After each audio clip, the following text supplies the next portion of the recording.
George. The phone message was an episode that I feel I can personally relate to with George. Not that I've ever met any, well, I've never met any. Let's just say, before I started dating my most recent girlfriend, when I was getting back out there and trying to, meet someone new, and I started getting tired of people who would just ghost me on social media, and I wouldn't leave a nasty, threatening message or anything, but I would say something like, "Oh, thanks for matching with me," and not even bothering talking with me or something like that. But I was just always a nervous wreck when it came to me trying to get to know women, because it's one small thing I say, they can easily blow them off. You think you ruined it, but you don't know for sure, but you're assuming you did.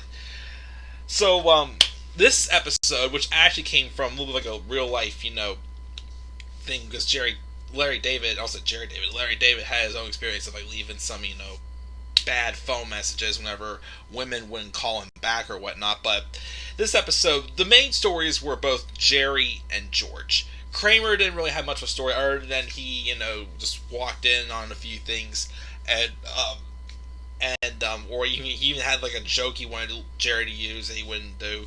Elaine more so just kind of sat in the background of this episode also. But basically, Jerry was dating this woman named Donna. George met this woman named Carol. And at the beginning, it was George was in the rocky spot. Jerry was in the good spot.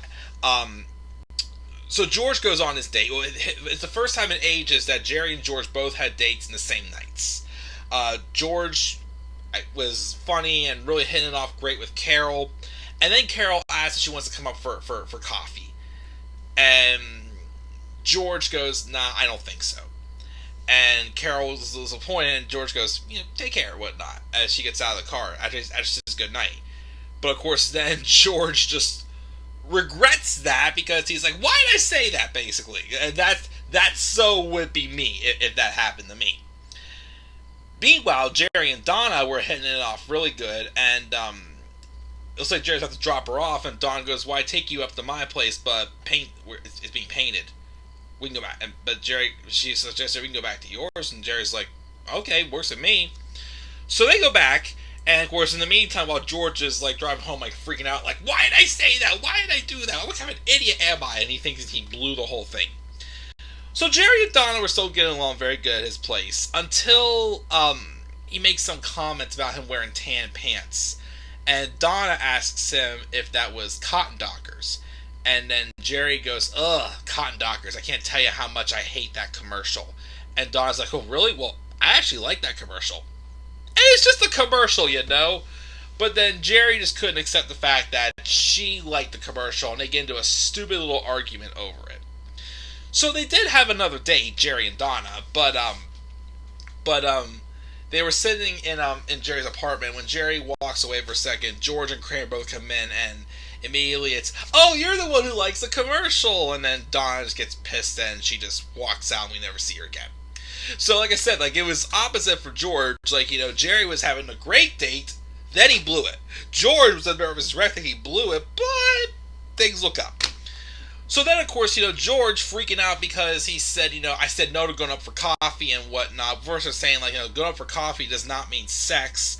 It could have been coffee, it's meant coffee. George's "It was midnight. No, who wants to drink coffee at midnight?" So finally, he tells everybody, "Leave the room, I gotta make a call." And, that's basically me when, anytime before I started dating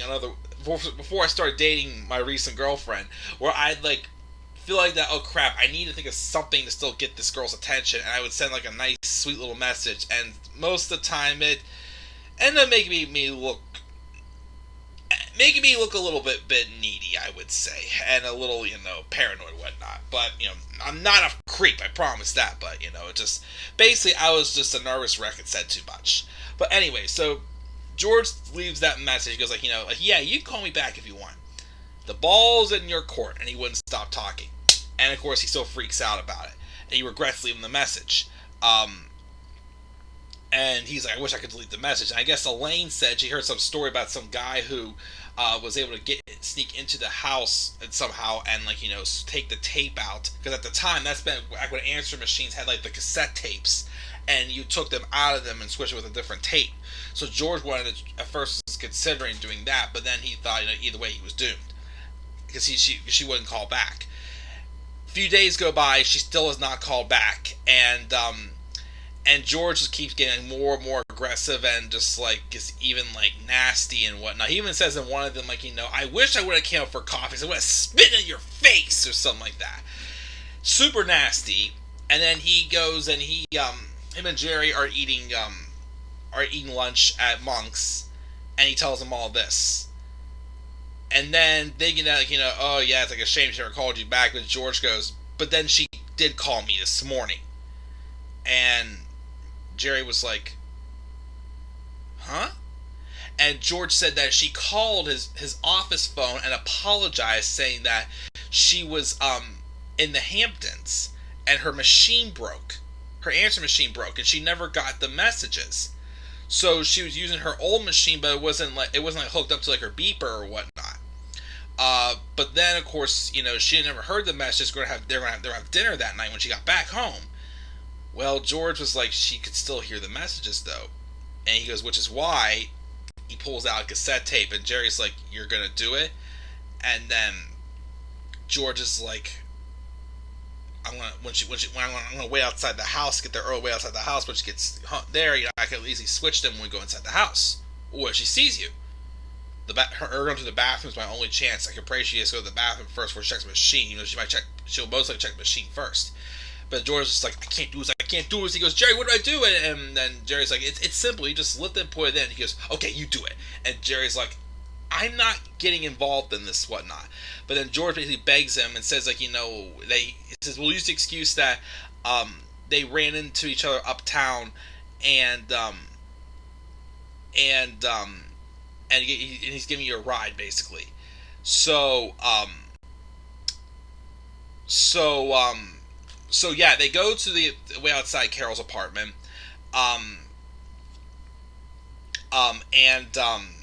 and Jerry and they go with it, but then Carol was said, I'll give it to I'll just give my luggage to the luggage keeper, I think it was called.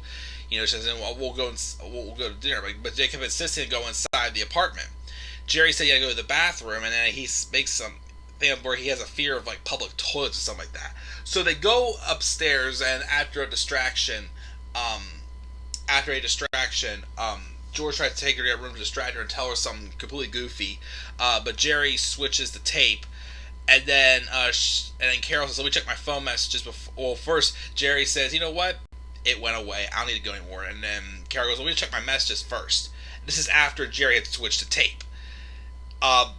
She opens it, just looks at the tape and goes, okay, we're good. And closes. She goes, oh, by the way, after I talked to you, my neighbor played my messages over the phone with me.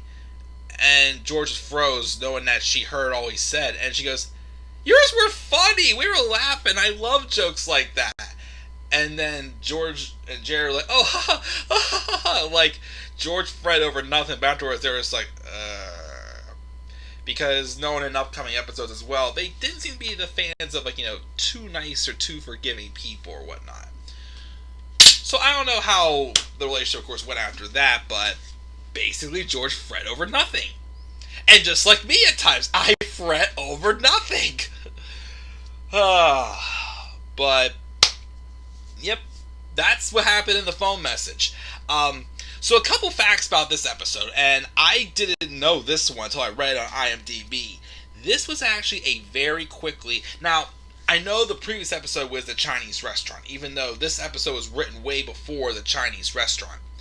But this was another episode that was kind of very quickly done and also had super low ratings. Because...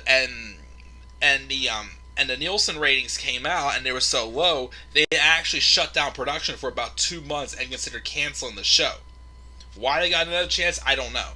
But this episode was actually a very last-minute idea, because originally, this episode was going to be called The Bet. Apparently, Jerry was going to bet Elaine $100 she wouldn't buy a gun. But then Elaine ended up buying a gun off of one of Kramer's friends.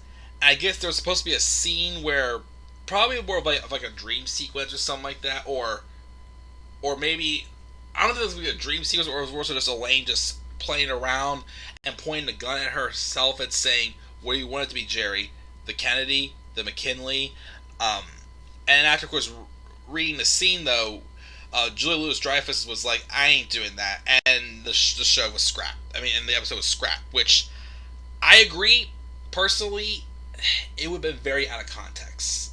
Very out of context, for sure. That would not have been funny to me at all. That's really the only fun fact. And also, of course, Jerry's dislike of those Docker commercials, where the Cotton Dockers commercials, was actually for real. Jerry Seinfeld, for real, in real life, hated those commercials. But just a silly way to ruin a great date he had. But, yep, that's the phone message. Next one, I believe, is the Stranded, or whatever the heck it was called. That's the next episode we'll see next time. So with all that, guys, again, what are your thoughts on the phone message? Leave your thoughts down in the comment section below. Slap a like on the video. Subscribe for more content to come my channel. Follow me on Twitter at DemandAirboy93. Until then, guys, I'm checking out. I'll see you all later. Have a great rest of your night. Peace out, everybody.